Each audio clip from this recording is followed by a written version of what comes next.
મોટો મોટો ધર્મ તો લગભગ બધાએ પાડે, પણ નાનામાં નાનો ઝીણામાં ઝીણો ધર્મ પાડવો ને એ પણ જીવનમાં બહુ અગત્યનો છે.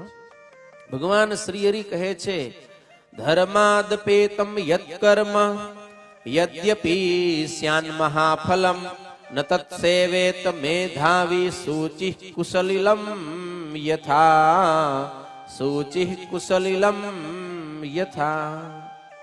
ભગવાન શ્રી હરિ કહે છે કે ધર્મ રહિત એટલે કે ધર્મ વિનાનું કર્મ ભલે ગમે એવા મહાન ફળને આપનારું હોય છતાંય પણ બુદ્ધિમાન પુરુષોએ ક્યારે પણ ધર્મ વિનાનું કર્મ કરવું જોઈએ નહીં, એનો ત્યાગ કરવો. કેની પેઠે?